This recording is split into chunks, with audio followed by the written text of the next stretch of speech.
That's what I'm passionate about. I'm passionate for women rediscovering what it is to be a divine feminine and what all that means, the stewardship that comes with it. I'm here to be the champion for my wife. You're in it. That's perimenopause. No instructions, nothing like, okay, we'll take these vitamins now or do this. You just have to wing it and figure it out yourself. And I hate that. Pink, I actually learned recently, because after I went through my divorce, before that I hated pink. And I learned recently that it is actually a sign of healing. How about your high empathy? Do you have high empathy? About 3 minutes a day. I think.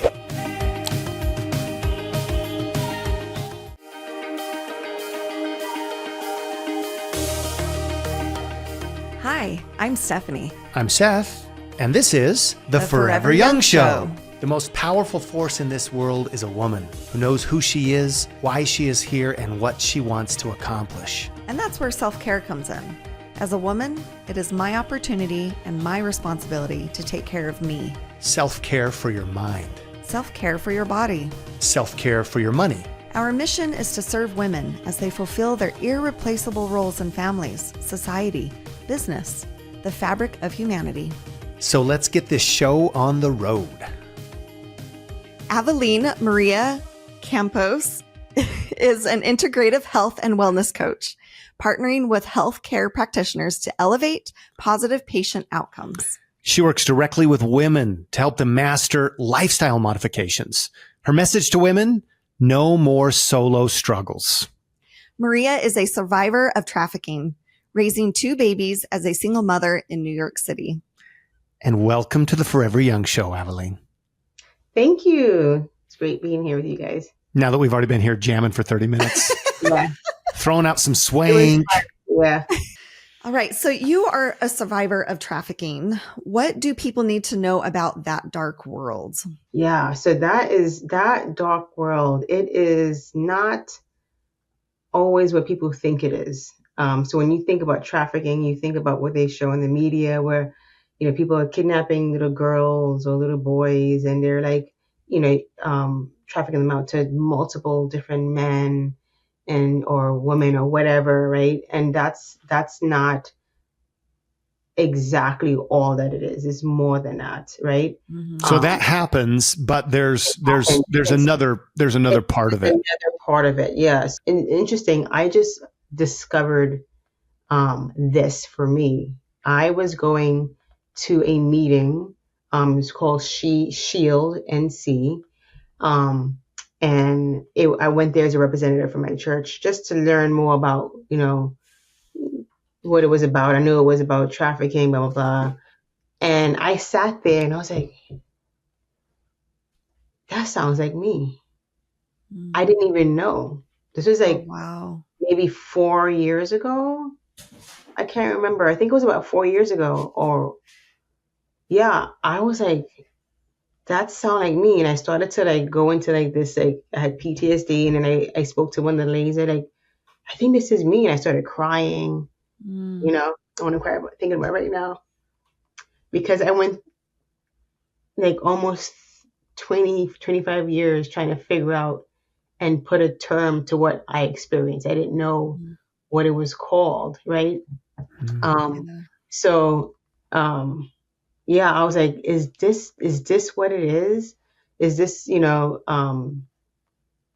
what I experienced? It was, just that feeling, finally knowing what it was named, because I couldn't tell anybody. And that came with some shame too. I was, there's a lot of shame. Anyway, I'm healing from it now. I'm still in the healing process, but it's more than what the media is telling you. Portraying. There's other criterias. Let me pull it up for you. I can tell you right now. One of them is there needs to be certain things to exist for it to be considered human trafficking. And there's different types of human trafficking. There's work like slaves, people who work with sex, people that things are just sex trafficking, but there's other trafficking too. Mm-hmm. But one of them is there's a vulnerability. You have to be vulnerable, right? For me, I was homeless at the time. I was pretty much homeless. I had both of my parents were remarried, and I didn't really get along well with either of my step parents, right? And so in high school, I was partially homeless. Sometimes my dad will like pay for like a room for me to sleep in, or rent a room in New York City so I can finish high school. And I wasn't homeless, like I was in the streets sleeping on, in the park. So on, I was like from couch to couch, like somebody's floor, or was on somebody's sofa, or, on a mattress on the floor, or whatever. Sometimes I didn't go to sleep. I was up all night or whatever, but that was my situation. So, it was that vulnerability, right? The other thing is like, there's really no family support there, and I didn't have that. And another criteria is it has to be in exchange for something, so it's not always just money. For me, the exchange was I had a place to stay. Like I was staying somewhere and I was getting fed. So that was the exchange, for me, right? And there were some other ones. I have to pull it up so I can share, but those are some of the main things: is a vulnerability. There's really no support there. I was lured. That's another one, is being lured. I was lured into his place. Promised I was going to be given something, and it was something completely different, right? And fear for your life. And I had fear. I thought he said that I was going to die if I tried to leave. So yeah, there's a lot of different things there, and I can give you some information you can share. There's a lot of information on the different websites, like Shield and the human trafficking websites they have there nationally.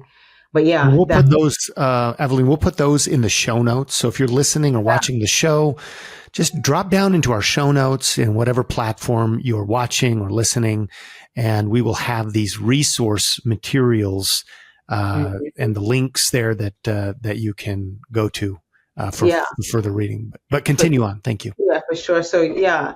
And so you have to, when you fall in that criteria, and so it's different, is that you could be a male, you could be a female, it could be like someone who's, they were trafficked for work. They're not getting paid anything, but they're making it work, or it could be, it's different things. And at different ages too, right? At different ages. It can be, a baby to an older woman. There's familiar trafficking where there's like a mother or father who is like, selling their daughter, their own children. There's a lot of that. I've met a woman like that, and her story is incredible.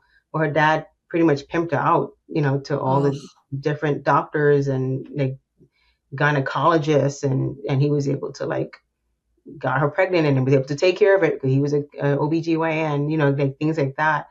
There's some horrible stories, right?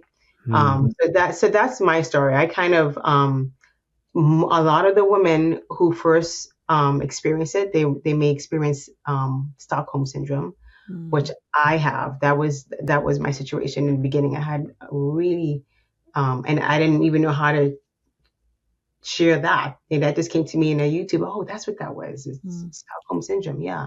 Can you share that with our listeners, what Stockholm syndrome is? So Stockholm syndrome is kind of like, when you're in a situation that's so like threatening, you're fear for your life so much that you go into this mode where you start feeling sorry for the predator, or you start to like align with them.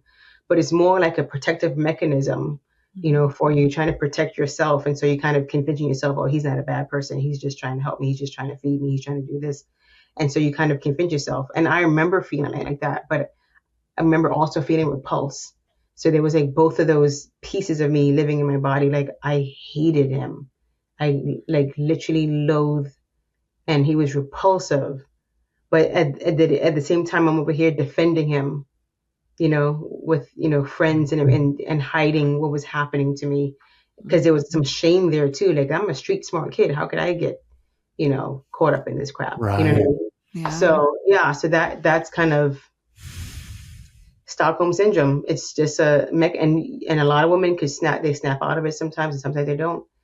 But hopefully they do. And I think that's exactly what like Elizabeth Smart experienced. If you remember that story, Elizabeth Smart, like that, why didn't you run away?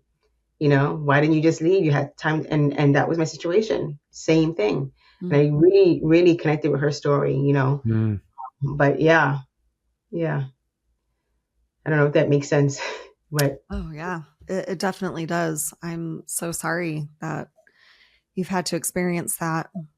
yeah, I am grateful that you are an advocate for other women and girls and people that go through it, and that you have resources. I think that's absolutely incredible of you to make that turnaround. Well,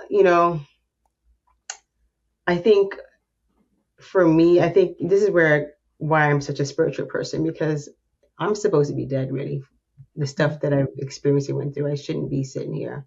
Wow. I probably should. I should be on drugs. I should be, just messed up, right? But it was God, and sometimes when we experience adversity, it's that experience that we're supposed to experience. It's that we have to gain so we can help others. Like I think that God knew that I can survive that I can overcome that and heal, and that I will take that experience in that situation and then turn it and help others with, you know what I mean? And so that is my divine purpose, is to to show people that through adversity, right, there's opportunity for growth and healing and just like spiritual maturity and all these beautiful things, like we can sit there and be like, woe is me, why me, why me? Or you're like, what is my purpose in this? What lesson am I learning? What I need to learn and take from this? And it's something that we carry with us, right? Like I would never want to experience that again. But I'm grateful because out of that situation, it brought me to my covenant path. It brought me to my children who gave me purpose, right? I didn't be prior to that. I had no purpose. I was a knucklehead. I was a club kid. I was a pothead. I was in the streets of New York City, like that cool cat, hang out in the village, and got into all the clubs for free. That was my purpose in life, was to jump the turnstiles and get into the club for free. New Yorkers know. If you know, right? At least back in my day, we know a little about pot in New York. Oh my goodness. Right. So I had no direction, but God had a direction for me. And so sometimes he has to nudge you, and he has to put things like detours. And that was my detour. Like I have friends now that was in that like scene that I was in, and they have already passed away from something like cancer, or they're not doing really well, or what I'm saying? And I feel like I'm starting to live my best life, like my best years, you know what I'm saying? Yes. It's so much, because I'm able to take that matter, unorganized matter, right, and create something beautiful, right? And that's what it is taking matter, taking all that you've been collecting all your life, all these experiences, and creating something beautiful. That's what we are. We were made to be creators and co-creators, to come with Heavenly Father and to co-create this beautiful masterpiece, right? He just wants us to be the painter. He's giving us all the paint. He's giving us the canvas, the brushes, the palette, everything we need. And we just have to like create. And sometimes we get lost in that. We get lost in the mundane. We get lost in the autopilot, and we forget who we are. We are creators, and what he gives you, your material, your matter, that is what you get to work with. So, so I don't like what I went through. It was horrible. I would not recommend it for anybody, but because of that path, like I was able to own that, forgive myself. Like it wasn't anything to forgive. I had to learn that, you was a victim. You were a victim. It's okay. Because I was ashamed of myself for a very long time. I even like blocked it out. I blocked it out for a long time. I thought I was good because I'm the queen of suck it up buttercup, right? But yes. I no one sucks it up more than I do. I suck up everything and just push through. I hate victim mentality. And I hated to think that I was a victim, right? And I think I was confusing victim mentality with actually being a victim for all those years, And so, when I allow myself to recognize that, yeah, I was a victim. I was preyed on because of my vulnerabilities. It's okay, and I don't have to feel that shame, right? Yes. And so, yeah, it's just all part of that growth, that spiritual maturity, and just learning from your adversity. Yes. There's no growth in the comfort zone. No, we call that is it a high growth zone? Yes. We're in a high growth zone, learning and continuing to grow. It's so hard for me, at least, being in this high growth zone. I feel like God is continually allowing me to be in it. But then seeing others that choose not to be in it. Yeah. And it's like, oh, but do you know what's on the other side of this? It is so good. It is so good. Yeah, for sure.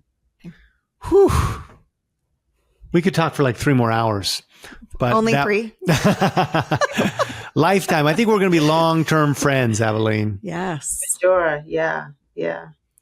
There's so many quotes that are going through my mind that I'm like, okay, I just need her phone number so I can send them to her. They're so good. So good. Yeah. I'm actually wanted to write a book when I could settle down, because I quit my job like a few weeks ago, and now I'm focused on starting my own practice and helping my son with his business. And,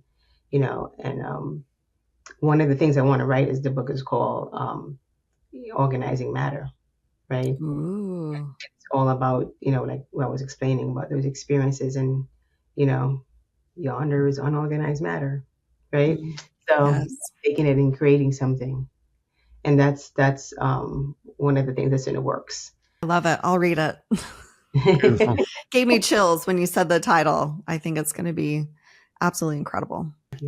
The thought that comes to my mind listening to you to talk about that is the importance of creativity and imagination more than knowledge. And the reason I say that is because we, in our world, in the scholastic world, right, the world of higher education, people often value knowledge. And that is, that's awesome. That's great. But what creates knowledge? It's experience. It's creativity. It's imagination. It's faith, right? Faith leads to knowledge. But sometimes we focus too much on, I know this or I don't know this. And really the whole key is just don't worry about what you know or what you don't know. But you talk about organized matter, right? Or organizing matter, unorganized matter, whatever it was. I was lost in my own thought there. But how do you get there? How do you get from unorganized matter to something that's creative or something that's been created? And it comes through the creative process, which is dark. It can be scary. It's unknown.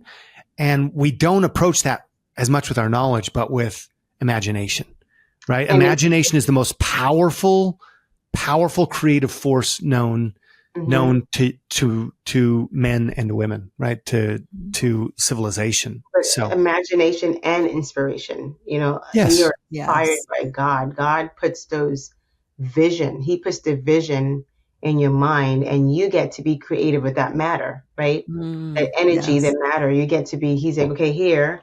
And then we get to like formulate something and create something with it. And that's the beauty of that creativity. But the matter comes from somewhere. It doesn't come from nowhere. This matter always existed. It's just reorganizing it so that it can be, like what Christ did with the water, right? He turned it into wine. It was already there. He just commanded the water to reorganize itself into wine. Yeah. And we get to do the same thing. Being trafficked, right? And then create something beautiful, creating a community that heals and helps women to find their divine femininity and be strong in that. And I don't know if you heard about this thing about meekness. I always thought meekness was like being quiet and submissive, but it's not. Have you heard about that? The Hebrew meaning of meekness? It's kind of like a strong reverence. It's not like being quiet. It's not. There's no relation to weakness in meekness. No relation to weakness in meekness. Yes. It's not just being timid. Yeah, it's not being timid. Not at all. But it's kind of like being strong and controlled. You know what I'm saying? Like having that complete control over your autonomy. It's kind of almost stoic in a way. But I in reverence, I love it. I love that. So, and I'm like, yes, that's what I want to be. I'm working on it. I'm not all the way there yet. We're all a work in progress, right? Yeah, well, and your New York swank, I just had to use that word one more time in the show today. Your New York swank is part of your meekness formula. Having the strength, right? Jesus was meek and gently rebuked his disciples when they tried to shoo the kids away. Shoo, shoo, shoo, shoo. And we can associate that with meekness because he loved the kids. But he also was very firm with his most trusted disciples, the people he was going to entrust the future of his church to, at least on earth, with a little mild rebuke. At the same time, the other side of that meekness coin, let's go to the temple. Let's go to Holy Week and the cleansing of the temple. That was meekness as well. And that requires some New York swank right there. I love when the soldiers came to take him and he's like, "Where is Jesus?" And he's like, "I am he." And they all fall back, like his power. But he didn't pull out like a sword or anything like that. He just said, "I am he." And they all fell back. And that is what that meekness is that controlled strength and reverence and having complete autonomy over your, you could have that Thanos snap, right? Like Thanos and just say, but it's not snapping, just controlling yourself from not snapping. He could have snapped all of us out of existence. He had that power. I see myself unraveling right now, like unraveling. Oh my goodness. So what are you most passionate about right now and what are you doing about it? Well, I think let me start from here. About 5 years ago, I was thinking to myself, I'm too boyish. I was always a tomboy. I always wanted to be like the boys. Even when I was in elementary school, I was known as that one girl that they don't mess with. I beat them all up. You were that girl. That's the only time that we can do that is in elementary school. That's when the playing is even, right? But I was super tomboyish, and I just, I wanted to feel more feminine. I felt like I spent my whole life being and trying to be like a boy, to be as strong as or as whatever as, and not dress, feminine or whatever. I hate pink. I still kind of do, but I won't wear pink, but I may introduce it a little bit now, little by little, little by little. But did you know you're talking to the pink queen here? Pink, I actually learned recently because after I went through my divorce, before that I hated pink, but ever since then I have loved it. Loved it. Absolutely. It's like one of my favorite colors, and the brighter, the better. And I learned recently that it is actually a sign of healing is using the color pink or being, gravitating more towards pink. I'm like, I'm just healing. Okay. Well, I'm getting there because I had a pink pen. And I actually have a list on my phone and I turned it pink. So yeah. We should send Avellene a pink shirt. we actually do. We have some pink CEO shirts. I might wear it. Really, truly. If it's hitting right, I might wear it. Okay. If it's cool and if it's got enough swank for this cool cat. If you got enough swank for the cool cat. Yeah. But anyways, I was finding that I felt too masculine. And I think, when you go to church and you have that one um, girl you see, and she's super like feminine and soft. And I was like, I want to be like that. I'm from New York. I'm loud. I'm from the block.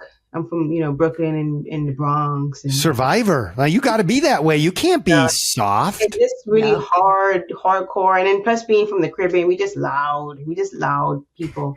And I just had this vision for myself to be soft and meek and just like nurturing. And I was like, okay, well, that just means what it is to be a woman. Like, all these characteristics of what it is to be a woman. You know what I mean? And then the other day I was kind of like searching in the scriptures, I was noticing there was like a ton of Marys. I'm like, why are there so many Marys? And then I looked it up, and there's at least like 9 Marys that are mentioned in either in the canonized or uncanonized scriptures.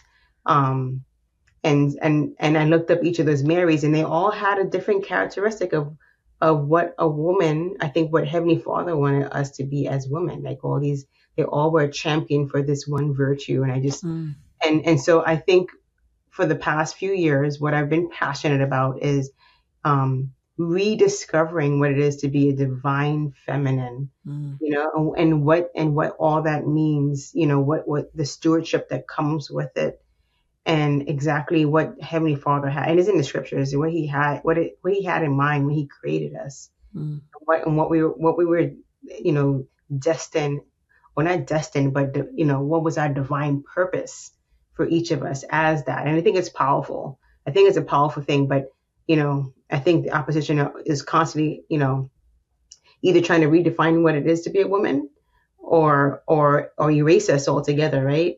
And there's a reason for that, and so that's what I'm passionate about. I'm passionate for women to rediscover, not to be just living on autopilot and just being numb, but just to celebrate femininity and the power behind it. Like we can go into a lot of things. I'm a member of the Church of Jesus Christ of Latter-day Saints, and I have to always remember to not use certain terms. But yeah, there is a power behind that divine feminine, that we have yet to, I think, really discover. You know what I mean? I think we had it in the Old Testament. In the Old Testament, you see a lot of women who were strong leaders. They were priestess and prophetess, and and I can identify exactly where that ended.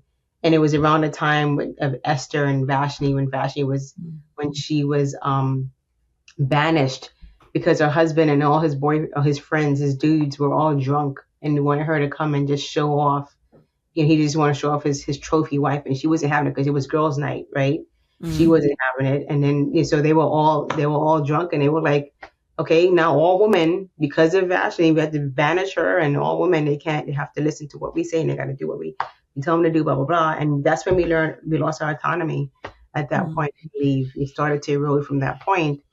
And funny thing is, when the king woke up that day, he regretted banishing.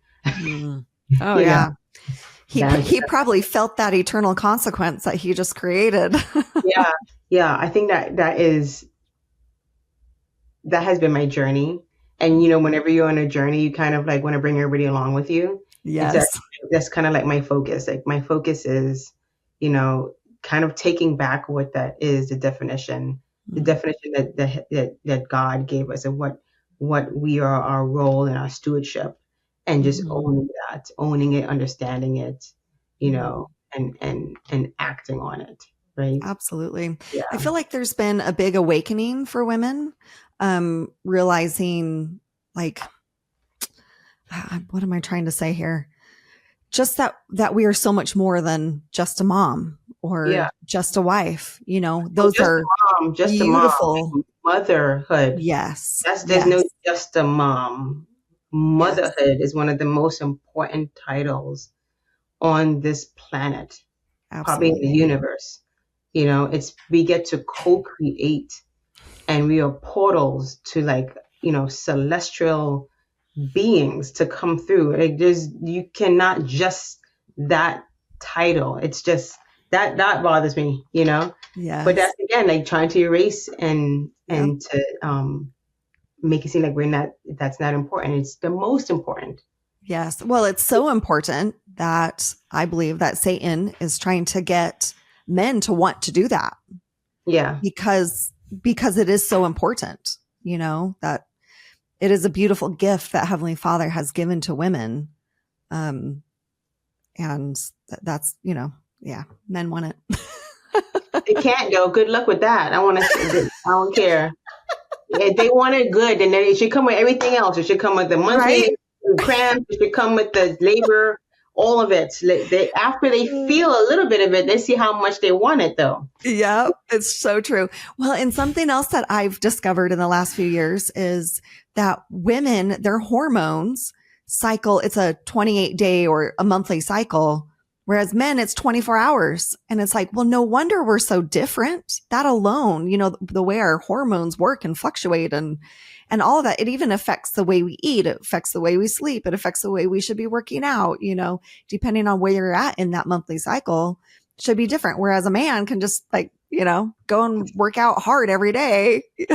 But again, his role is to be a provider and a protector. Yeah. So he's going to do that. From the men's perspective, I always wonder how they feel about being married to or just partnering with a woman who's like roller coaster, right? All of the things, like, we go through so much. Is that scary for some? I wonder. I'm sure it terrifies some. Yeah. Well, I think that we as men don't understand, because again, we're not wearing the same shoes and we're not drinking the same hormones. Yeah. Yeah. But I think one of the things that I've learned and my approach is I'm here to be the champion for my wife, to be, even though I don't understand her, listen, like I think, even though I don't understand her, like fully, right? Like, there are many parts that I do understand and that we're totally connected on, and others that like she's a universe that is beyond my telescopic viewpoint, right? I will say one beautiful thing about you though, honey, is that you're really good at wanting to understand and doing your best to understand. And not just discounting. Mm-hmm. But I feel like, I feel like I'm Galileo looking in the heavens at something that I don't fully comprehend, and yet it's beautiful and I'm a part of it. And I want, it is my role to be the champion for this incredible, powerful being who is trying to figure out itself. Yeah. This is true. And, Exactly. and I think it's a beautiful thing. Like I'm happy to be that shield and, that wall, right? Wherein the courtyard, this incredibly flowering tree, right? The woman is doing her thing, right? Yeah. So he is very good at doing that too. So it sounds like you're high empathy. Are you high? Do you have? About 3 minutes a day. I think Stephanie is super high empathy. She's an empath, and I will say for a man though, I think that you do. That's why I'm on this show, baby. That's why I'm on this show, is because that's why you got the show started. That is true. So interesting thing, Avellene, is when I was born, my mom was a single mom. I made my mom a single mom, actually. Thank you very much. Actually, I just was kind of a product of the whole situation. I was like, okay. But I was the firstborn. So that kid, man, dang. So my mom, I have a single mom, and we moved back to the family ranch with my grandparents. And I had my aunt who's living there because she was only 15 years older than I was. Well, maybe 14 years older than I was. Had a great relationship with my grandmother. My grandfather was my hero, truly. And I can't wait to cross that veil and to greet him and my grandmother. but I don't know. I just feel like from the beginning I was connected to women, and then I was a late bloomer. So, my shot of testosterone, like from the great heaven, it came late, right? Like it came late. I was disguising my voice at 17 years old and trying to speak lower than I really actually could, because I was embarrassed that, like, I'm Mowgli. Like, I was Mowgli, right? From the Jungle Book. And I'm working in an estrogen office with a bunch of women. Like 90% of the people I worked with from the time I was like 15 until, early adulthood, let's say, 19, like 90% of them were women. Now that we're speaking about this, it's making me realize, like, hasn't that been like your whole life? Yeah. Like all the businesses you've done, or then I get into wedding. Then I become an entrepreneur. Yeah. And then in my middle adulthood, again, I'm working with women in a professional environment.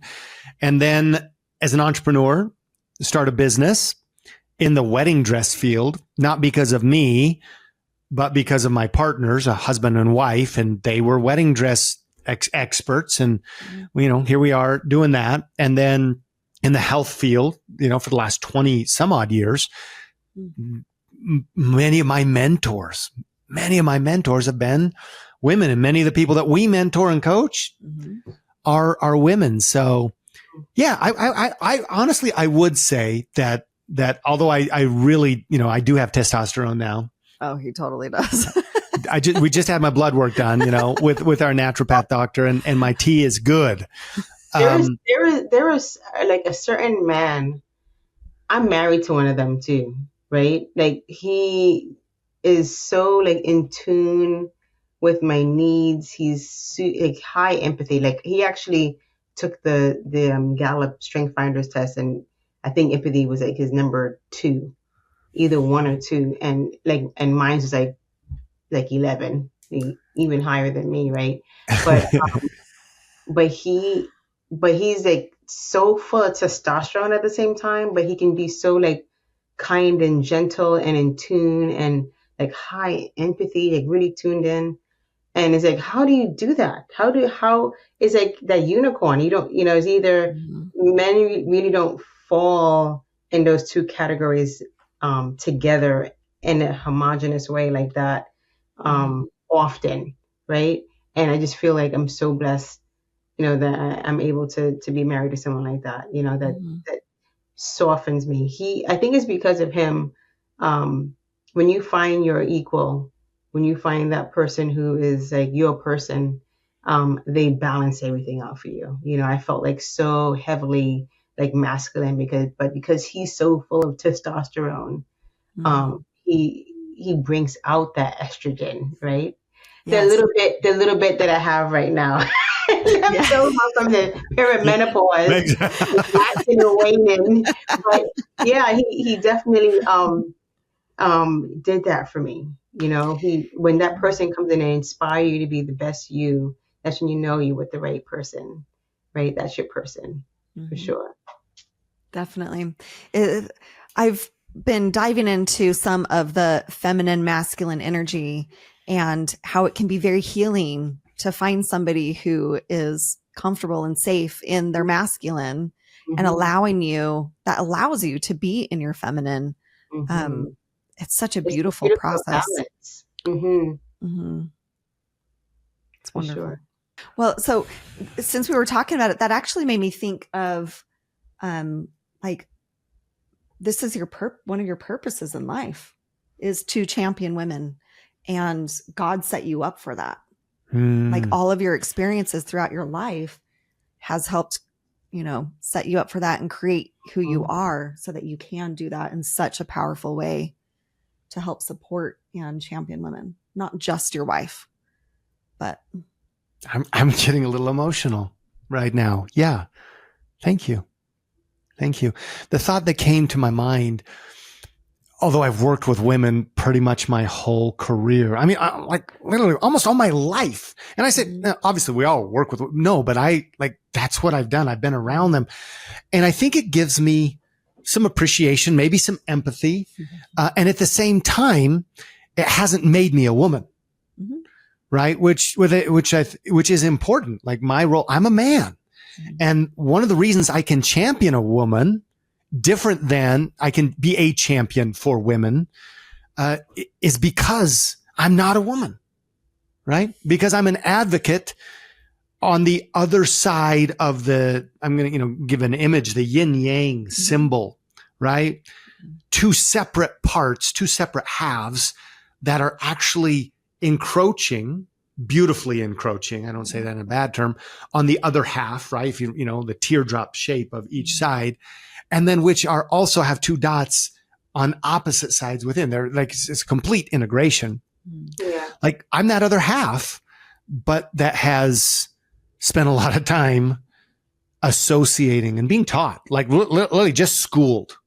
And so I'm happy. Yeah, that is one of my roles. That's one of my missions here in life. And that's why we're here together, the three of us today on the Forever Young Show. That's important. Is definitely important to have, men who are champion a woman, right?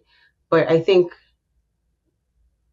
just as equally as important or more important is having a woman champion other women, because a lot of times we're waiting for men to teach us the things. We're waiting for them to teach us about the women. A lot of women don't know that there's at least 500 times, or either women or groups of women who were mentioned in the scriptures.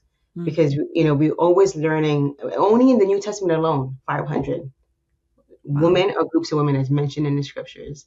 And we don't recognize that because we're waiting for scriptorians and all these other people to teach us, like usually are men, and women are not stepping up, we're not stepping up to the plate. And I think that we have to champion each other too. We have to be that champion. We have to be the example and learn about us. I don't want to learn about how it's to be a woman from a man. Amen. I don't know what that experience is. That's a recipe for disaster right there. I'll tell you that.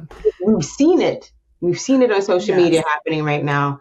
And, it's not who we are, And we can go down the rabbit hole, but I'm just going to say this.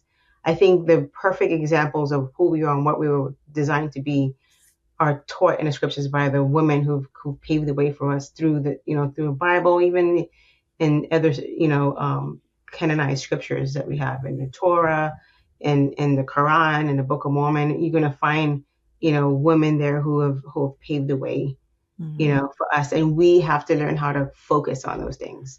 We need to start studying what these women did, you know what I mean? And their story. And I just love that the line of Jesus Christ, a woman who were coming from some scandalous situations. Yeah, I love that. Scandalous, I love that story. Tamar and beautiful.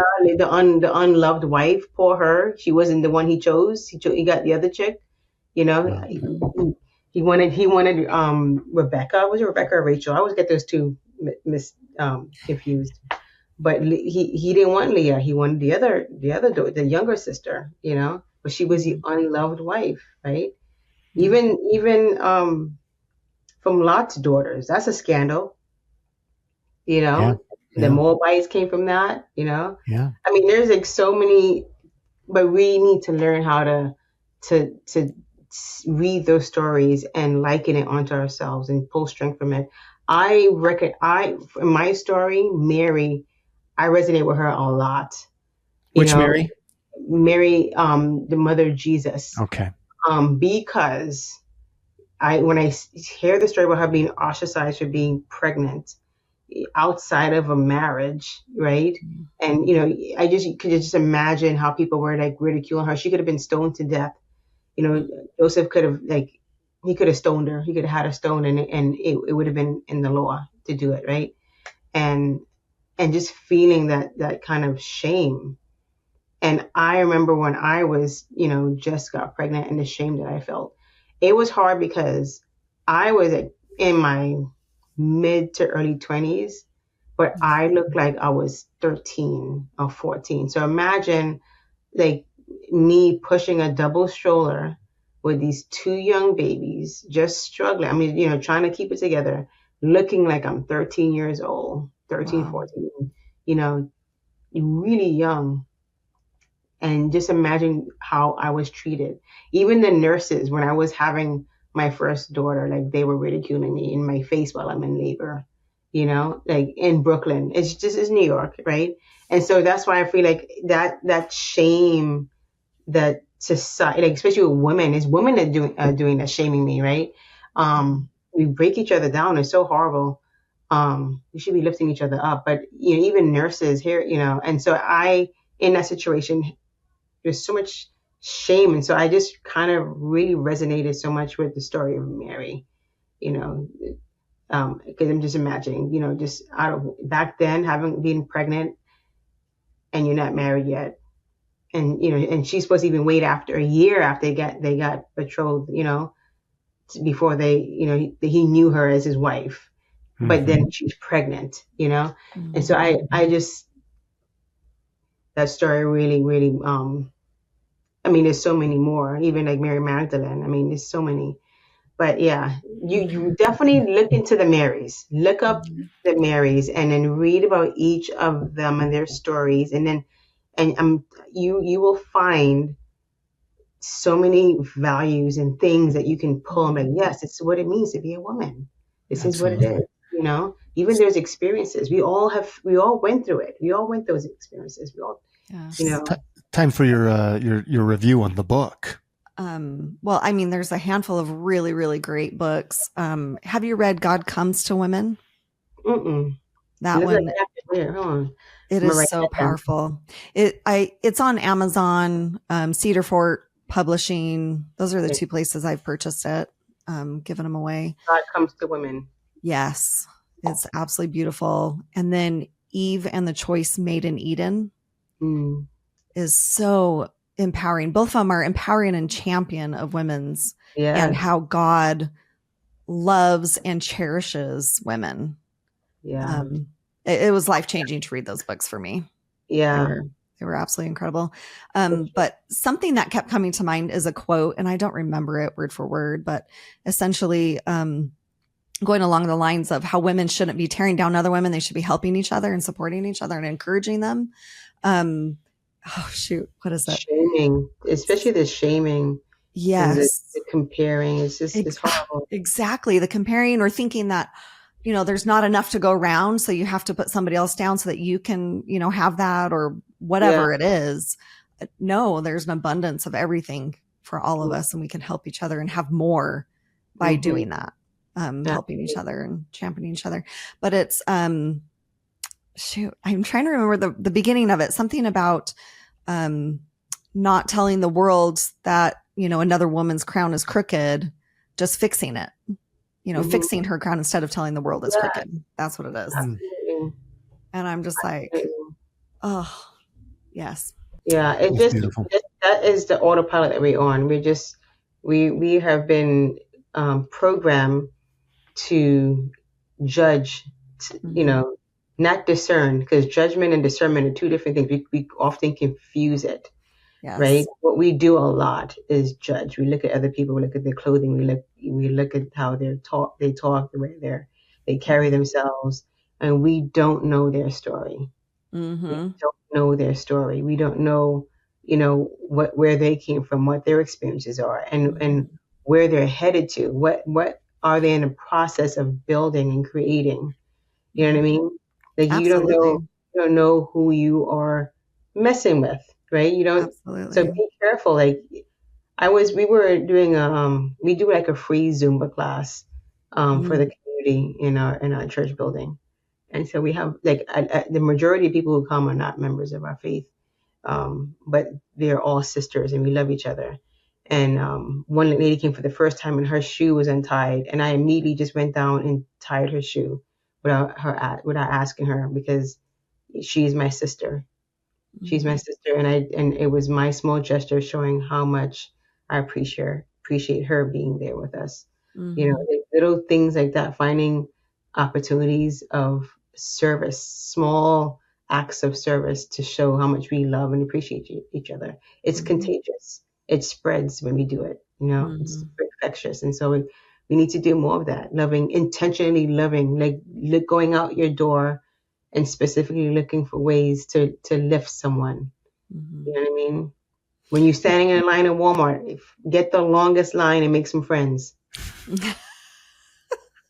Oh, I've never thought of that. That's great. You can find some great friendships on that line at Walmart.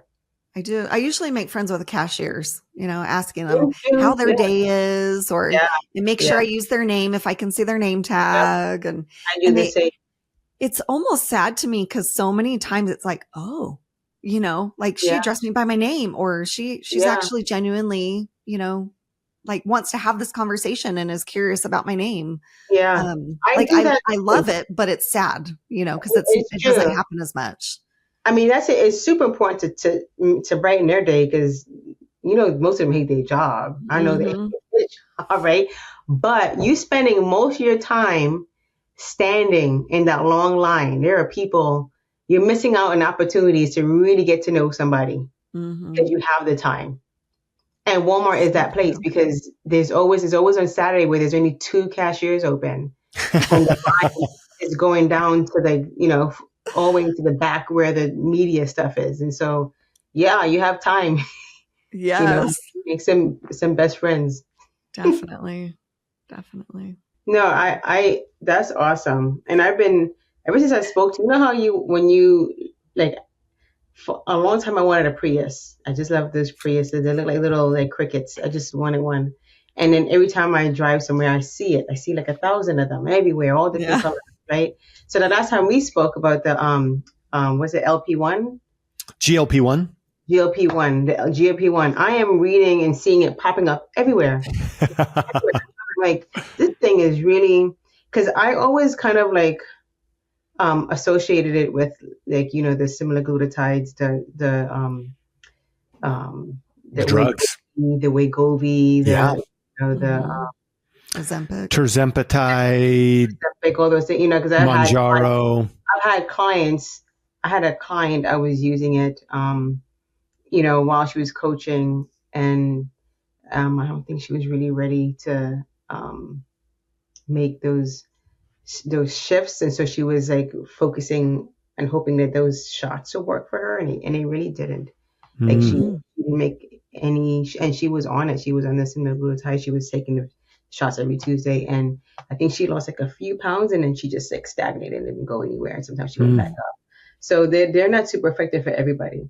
But when I was heard about it, I was always associating it with that, and I am not a fan of the Wegovy and my doctor tried to give it to me almost 2 years ago when I was first diagnosed with high blood pressure, and I was very overweight, and I was like, no, I'm not doing it. And then plus I was like, okay, I was desperate, so I went to the drugstore just to see how much it was. $1,200. I was like, heck no. Yeah. Oh my goodness. Yeah, people paying a lot. For 1 month, I was like, mm-mm. And so I was like, I'm just going to do it on my own. And I did. I lost 70 pounds, just changing lifestyle, balancing my hormones. I have 20 more pounds to go. People are like, stop. You don't need to. I hate when they say that. Don't you hate that when you're on a weight loss journey and you have a specific goal and people are trying to tell you how much to lose and how much not to lose. And it just... don't rain on my parade. Yes. I'm not letting up off on the accelerator here. Yeah, you don't know what the plans are. You know exactly. What I mean? So I have that last 20 pounds to lose, and it's kicking my behind right now. So the LGP, am I saying it right? GLP-1. Let me write it down. The GLP-1 is sounding a little sexy to me right now because I'm like, I need to drop this last. Hit the accelerator there, Steph. Because you know what? You can do all the things and change. And I was, I'm from the Caribbean. I'm Trinidadian, Trinidad and Tobago, and we have a lot of carb heavy foods. And when you get to a certain age, your body doesn't metabolize them right. You know what I mean? But I want my body to I miss my carbs. I could totally live on a keto, quote unquote paleo, but if I eat like bad for 2 days, gaining 5 pounds, like that doesn't make any sense. You know what I mean? So I think it's all about healing from the inside completely, not temporarily, not doing like quick things, but just trying to like rewrite that your DNA so that it's doing what it's supposed to do, what God was designing it to do. You know what I mean? Yes. So I don't know. I was just thinking about a lot of that this past couple of weeks as I was laying in bed sick. Especially when you get older. When you get older, you want, a lot of people are like, oh, you look so young for 50 something, but I can see my age. You know what I mean? I know what I look like when I was in my 20s. I looked like I was 12, and I wasn't mad at that. You know what I mean? I mean, I was mad at that when I was younger, but as you get older, you can see the changes in your face and everything, and your stuff doesn't snap back like it used to. You know what I mean? Your hair's wanting to thin and all these things, and I'm like, I'm all about healing the body. Like, what can we do to heal from the inside out? Especially for women, I think for us, there's not enough emphasis on women and all of the different hormonal changes we go throughout our life. When I went to my OBGYN, I was like, I haven't had a cycle for, you're in it. And that was it. You're in it. That's perimenopause. No instructions, no nothing like, okay, we'll take these vitamins now or do this. You just have to wing it and figure it out yourself. And I hate that. I hate that, Yeah, doctors don't seem to, especially those that aren't naturally minded, they don't seem to want to get to the root cause. They don't, It's more of, do we have something to Band-Aid it? Well, it's not their fault, though. Is it? Is it their fault? I mean, when they went to school because they wanted to be doctors. They wanted to heal, but what they're teaching in the universities are not healing. They're teaching about diagnosis. They're teaching about how to prescribe and how to not even diagnose properly these days either. Like, there's so much like new stuff now, like they don't even know what to call it, just making up names and stuff. But I think it's not their fault. They went into it thinking they were going to save lives and heal, and they came out of it just putting Band-Aids on symptoms, and it's not their fault. Well, they're a product of the system. Yeah. The doctors, healthcare practitioners are a product of the system, which is really, they're inducted to from the time they're in medical school, right? Yeah. At the same time, we're part of that movement. You're part of that movement as an integrative health coach. And hallelujah, did you see this yesterday, Steph? I'm sure you did. Dr. Casey Means has been nominated officially as U.S. Surgeon General. Oh, I didn't see that. Dr. Really? Casey Means as U.S. Surgeon General. Hello? Like, we just made leaps and bounds. Wow. A movement with RFK Jr. obviously doing what he's doing, but Dr. Casey Means like she is an outlier in the medical field, well-trained, well-spoken, well-researched, but she is a contrarian to the entire, frankly, medical field. And she's a disruptor, and I could not be more excited. Yeah, me too. I feel like it's not happening fast enough for me. It's like, okay, we're getting the reds out of our food. Okay, what's next? Exactly. It's like, well, that's a good start. Yeah, that's a small start. That's like, I want to see some big things. Like, we need to start changing up. Like, when you go to the grocery store, 90% of the grocery store is all processed foods and other stuff. And then there's a little corner of like some organics. And some other true. Processed, highly processed, ultra processed. Those are your three choices when you go to the grocery store. Mm-hmm. And I think targeted. Pardon me? Did you feel targeted? Do we feel targeted? I feel targeted when I go to the grocery store. Like, this big dang Walmart. Like, it's like a mile to walk through the whole thing, and you can't find a fresh food. You have to like take a detour over here, and then you have to like go through all the things, and I spend hours down the aisle reading ingredients. Yeah. And I have to read it with my phone because I need glasses, so I have to get my phone microphone out and just magnify things so I can read the ingredients. You know what I mean? Yes. I know there's an app. I can't remember what it's called, but it tells you if it has like even bad seed oils or anything like that in it. WG?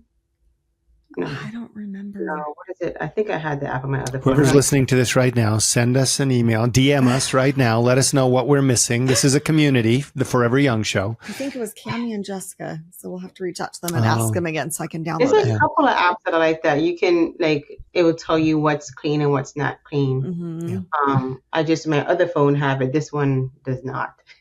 So, yeah.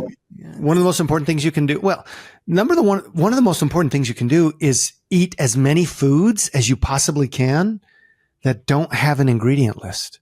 Yes. Right? Hey, where's the ingredients list? It's just cauliflower. All right. Hey, where's the ingredient list? It's just grass-fed beef that doesn't have, right? But that is so critical. Our food system is poisoned, and people like Dr. Casey Means, soon to be U.S. Surgeon General, we're going to make some changes. And I know it seems like it can't go fast enough, but these are big wheels turning. These are big, multi tens of billions of dollars of businesses. I mean, speaking alone about the GLP-1 drugs. And again, we want to, and I think you bring this up, Avellene, is we want to differentiate what people associate with the GLP-1 drugs and the actual GLP-1 hormone. They are not the same thing. When we say GLP-1, we're talking about the hormone.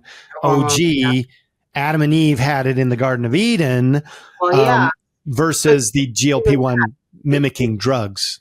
So what the difference of that is that when you have the drugs, they have a lot of fillers, they have a lot of like synthetics and things like that, and they try to make it, a AI version of it, right? So when you take those things, depending on how your body reacts to it, we all have different chemistry. It could be good, it could be bad.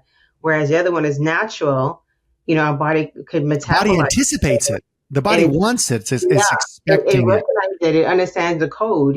So it's like. It's two different things. Yeah. I get that. I get it now. Yeah. I think the way I like to explain it to people is, hey, listen, drugs aren't there to heal. Like if we just compare it, drugs aren't there to heal. They're here to address symptomology.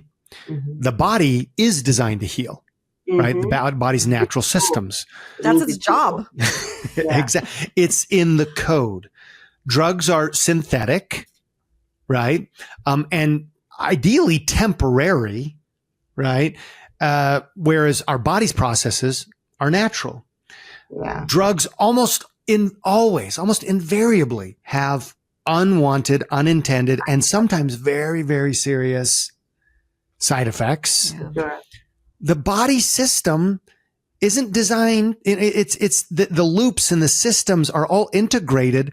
They're not side effects. It's called integration for whole health.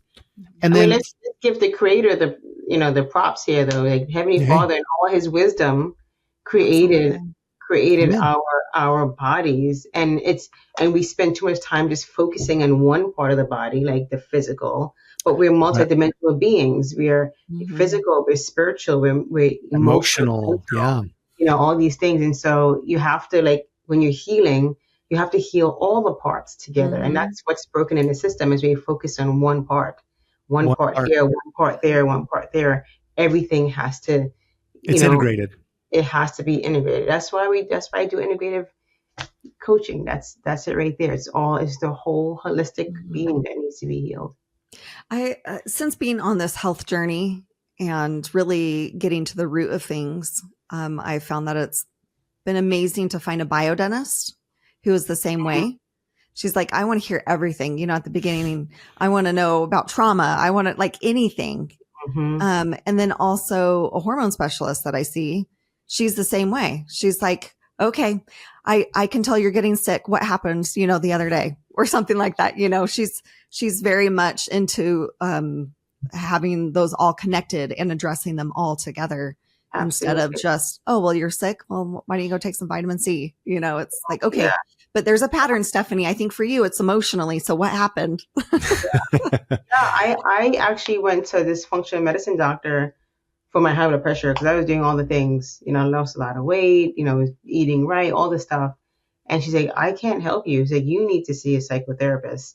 You know what I mean? And that's what I started doing, and it's been helping. And I'm like, she could have just took my money and says, okay, let's take this medicine, do this, do that. But she was super honest. And that's what I love about these integrative, these functional medicine doctors, that, they're recognizing now that a lot of times, I would say a lot of the times, like some type of ailment in the body is coming from an unprocessed trauma or emotion that's trapped in the body that we just continue to push down, and we don't heal. And so our body's okay, you don't want to heal, you don't want to focus on this, and then you will have to deal with it physically. High blood pressure. It's so true. So true. Cancer. All these things. Autoimmune disease, IBS. It just throws it at you, constipation, all this stuff, because you haven't healed emotionally. And that's how powerful that is. Definitely. It is matter. Emotion is energy, and energy is matter. Right. Well, I can tell you from my experience with our GLP-1 product that naturally turns the GLP-1 on in the body, it has completely changed my life. Like I could go on forever, but like even just alone my gut, like I feel like number one, my gut is talking to my brain and telling me what it needs. And so I don't eat sweets near as much as I used to. And I'm the type of person where like, I don't have one sweet tooth. They're all sweet. Like sugar has been my food group since I was little. Yeah. Like,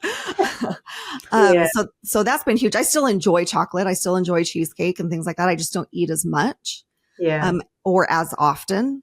So that's been really nice. I can eat, 1 or 2 pieces of chocolate instead of a whole chocolate bar, and be satisfied. Oh, be very satisfied. So I feel like there's a lot of my gut and my brain, communicating with each other, which has been fabulous. And because of that, I've upped my protein because that's typically it's like protein and veggies are what I typically need all the time. And I still have carbs, and but I don't. Yes, definitely. I mean, we use a lot of coconut oil and avocados and all kinds of stuff. Eggs. Yes, a lot of eggs. What's really good though is animal fats. Use your tallow. Use your absolutely. Bacon fat. Yes. Yeah. When we make bacon, we don't throw that bacon grease out. Yep. Well, we just sent one of our bulls to the butcher recently. We pasture raise our own beef, and then we make that custom order. This is how thick we want the steaks, and these are the cuts that we want. This is where we want you to put the burger in, and the butcher's a good friend of mine, and incredibly detail and cleanliness oriented. He says it's the cleanest butcher shop you'll ever be in. In fact, he said it's annoying how clean he is because it's almost like an OCD thing. But he's like, but all my clients love it. I'm like, oh yeah, kidding me? For sure. But we say, and we want you to save all of the trimmings and all of that visceral fat so that we can render our own tallow. Right. That's the way that we're doing it. So. And the heart and the tongue and absolutely lots of the cow. I love the heart. There's a dish in Peru that's called anticucho. It's kind of like it's the heart, and they put it in this marinade that's made with ají panca, which is a special pepper that they grow in the Andes. But it's so good. You just barbecue it. It's so good, and the meat is very tender from the heart. So we love heart. We typically make heart tacos. We'll need to try this Peruvian dish, but we'll cut up the heart like tiny, like carne asada, tacos, like when you go to a street tacos, and season it, marinate it a little. Honestly, not very much. Salt, pepper, maybe a little chop rub. Cook it in tallow, or coconut oil in a cast iron, and then put that in corn tortillas with some pico de gallo, and that sounds good. Yeah, amazing. Yeah, Ayacucho. There's probably like some Peruvian restaurants out there in Utah. There are actually. That's why Ayacucho is on a skewer. They usually put in skewers.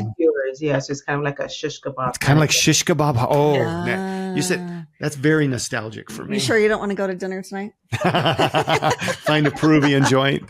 It's date night tonight. So. Oh, well, just talking about GLP-1, because I've been healing the gut and everything, like I'm not bloated. Like I didn't even realize how badly I was bloated every day until I got on this, and I'm like, oh my goodness, my gut, like it feels so good. Anyways, but there's a lot of great benefits. I think most of the time when people they mistake inflammation and bloating to fat, I gain weight. Yes. You don't gain 10 pounds in 2 days. It's water retention. It's bloating. Sure. It's from all that, from when you're eating a lot of like high sodium foods, like from restaurants, and you're not getting enough, even not getting enough sleep, like me right now, will blow you up. And not having anything to do with food. It's just your body is not being able to reset, restore, and repair. It's not getting restful sleep. So Yes. I'm trying to think of what else, like a lot of energy. I don't know why, but my brain is just like, what was that? Like I have a whole list of things. I've lost inches, I've lost pounds. I think the greatest thing is when I'm like, you know what, I feel a little better. Maybe I should try on, this clothing or this dress or whatever. And I go in and try it on. I'm like, oh my goodness, it fit better than I thought it would, or anything. It's the greatest feeling.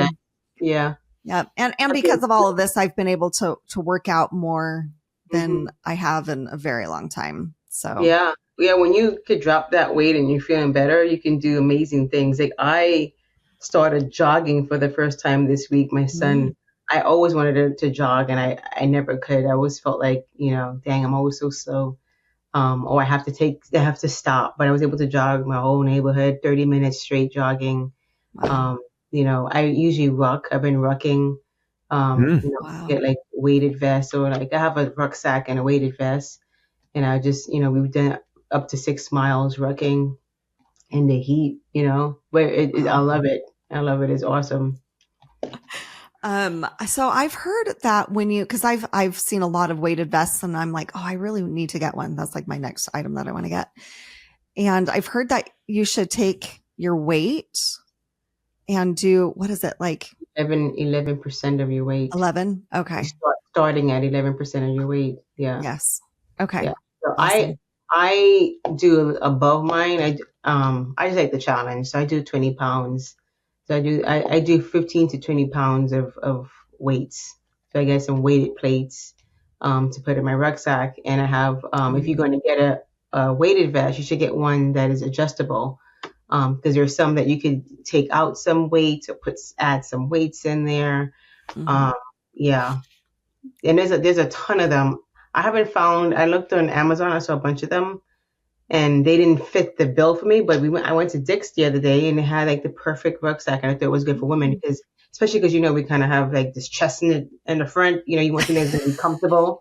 Yes. So they had one that was really comfortable. It didn't look weird. It wasn't like the X-Men thing going on, and boobs going different directions. It was just so it was, yeah. So I endorse the Dick's version of their weighted vest, and they have different weights, for men and women or whatever. Great. I'll have to go check that out then. Because I've been wondering all those things too. I'm like, I hear, for women, it's better to have the X one. But I'm like, I wonder how comfortable that is. I've seen some ladies, it was not meant for them, and they shouldn't wear it. Yeah. That's good to know. Yeah, this one is just right. It fits just right, but yeah, don't do the X. Okay. I don't know who came up with that, but yeah. I think it was actually women. Probably. You probably did. Well, Avellene, thank you so much. It's great to make a new friend. This has been a friend building show recording today. We sure appreciate you coming on and sharing your experiences and your journey with us and our listeners. Thank you for having me. It was a pleasure meeting both of you. I know Seth already. We spoke a couple of times, but she is real. She is real. I'm meeting Stephanie. Yeah. I always say, like, I know she doesn't like it when I do this, although I think you should like it. Like, I talk about music, right? We actually do love music. And music's definitely part of our home and singing and whatnot. But I always say, you know, and I like to say this actually, like I'm the pre-show, like I'm the singer that comes out to warm up the stage, but so there's, did you see that face? But she's the headliner, right? I don't like attention, and that puts attention and pressure on me when you say that. That's why. And dun-dun-dun, there she is, right? So, what kind of music you guys listen to? Mostly country and Christian. Okay, yeah. Yeah, we'd play, I play a little guitar, and the girls and I, whenever we travel anywhere, Stephanie likes to champion. Thank you. I was going to parade. So, there's a great country song by Cody Johnson, and Ian Munzik. They do that together called Long Live Cowgirls. And it's one of my favorite songs. So I play it on the guitar and the girls sing it. In fact, I say the girls, Stephanie does sing it as well. He roped me into it. What, last summer? I did. We had a little gig for the community. It was last summer, and then, but we'll be in Nashville, staying at some Bel Air, Bel Air bed and breakfast, B&B, right? And we're just friendly people. Like we love making friends, brothers and sisters, right? Connecting, getting people's stories, talking with the owners, how we can give them value, right? And so she's like, here's the owner of the B&B and the managers, and they're like, hey, like it's like we're the Stephanie Mulder traveling show, right? I'd like just to call it the Seth Hust American Country Band, the Shack Band. But she's like, hey, come in here, sing for these guys, a cappella. We're like, all right, here we go, Well, and, a lot of times he also travels with his guitar. I think the guy might have said something. I don't remember. It wasn't like I just brought it up. Like, it was on topic. So I was like, oh, you've got to listen to them. It's so cute, to hear our little girls singing with their daddy about cowgirls. Like, it's so cute. What proud mom wouldn't want to share that with anybody who would seem interested in something like that, right? Championing my girls. So recently we got the chance to sing on stage with a band, and me and the young girls were singing Shallow. Right. So, Garth Brooks has done that. Obviously, Lady Gaga and who did she sing that with? Anyway, it's not a movie, wasn't it? Yeah. What's his name? It just left me. Parker McCollum and Danielle Bradbury have actually my favorite version of that. Anyway, we sing that at home and whatnot. And so we threw in a recording tape and sent it off, and then got asked to sing. And how fun for all of us. Yeah. Stephanie was recording it. We do a trio on that song. And so I open it up, and then with first verse, and then second verse, Hannah, our 9-year-old, right, just brings that mic right up, and just nails it. And everybody starts screaming, right? Ah! And so good. And then we go to the chorus. And if like the chorus is what like makes that song. And our 7-year-old Ruthie, that's like her solo part. So we both look at her, and she just nails it. On point. Everybody goes crazy. And then, then I'm able to work the mic, and I'm down there, just, singing face to face with these girls. And I about started crying, actually. It was super, super emotional. I was too excited to cry.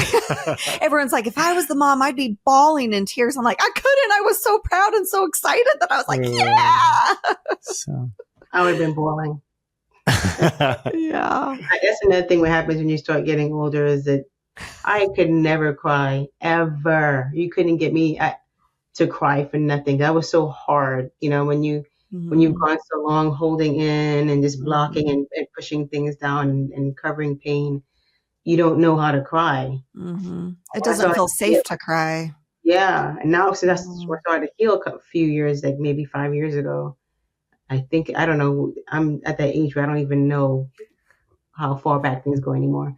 But I cry at the stupidest things now, like at stupid commercials, like about a dog, or like, I don't know, sandwiches and drugs. I don't know, like stupid tissue, like dumb things. Like you can talk, like you were talking right now about your daughters, and I want to cry for you. I had to hold back. I had to suck those tears back in because I literally wanted to cry because just imagining, So yeah, every opportunity I'm crying all the time. There's purpose in that, though. Like there's purpose in that. I'm not mad at it. I couldn't before, and then when it started, it was hard because you feel, like you said, unsafe. And then everybody in the family would look at me like, she's doing it again. She's crying, and then I'll be like wiping it away because feeling kind of like, ashamed. Now I'm like, just let it all go. Face all wet, snotty, just a mess, There's a lot of experiences in there, Avellene, and just a lot of character carved out in your life in depth. And because of that depth, there's a greater capacity now to hold for the reservoir to be filled. And the thought that came to my mind, if we think it's a little inconsequential, too small, to cry at small, stupid things, or should we say at even just the smallest and most delicate of feelings or moments, reminds me of God. It reminds me of the Savior, of Jesus Christ, the creator of the universe and universes, worlds without end, Alpha and Omega. And yet, as grand as that is, he brings it down to the fact that everything that I have is numbered or named. And even a small sparrow is not without my attention. And that's what I think of when you talk about being really in tune with those emotions is, listen, God's got that. Like he set the example for you. So you know what? Let it flow. I just had an epiphany while you were just talking. And as I was telling you guys, I have to go write it down right now, but I realized why I wasn't able to cry, why it was really hard for me to cry. I had no feeling. I actually broke up with a boyfriend when I was in my early 20s because he had a kid, and he brought the kid and gave it to me to hold. And I was like, I don't do kids, just, and then I broke up with him, and now I love children, but I remember, I had a flashback to, I'm from the Caribbean and we're hardcore, where capital punishment is not even like, it doesn't even explain it. My mom, back in my day, you get a spanking. You want something to cry. If you cry, you want something to cry for. You want something to cry for. Stop crying. I remember, I had another boyfriend that I found him that he cheated on me, and I went home. I was super young, just out of high school, and I was crying really hard. And I never go to my mom and give her a hug because she's not very, touchy-feely person. My mom wasn't very affectionate. And I needed that comfort. I ran to her to get a hug, and she let me hug her, but she said, "Don't be stupid, crying over a boy." Like that was how she reacted to that, and I felt shame. So all my life I've been, shamed for crying because I was being stupid or I was being weak or whatever.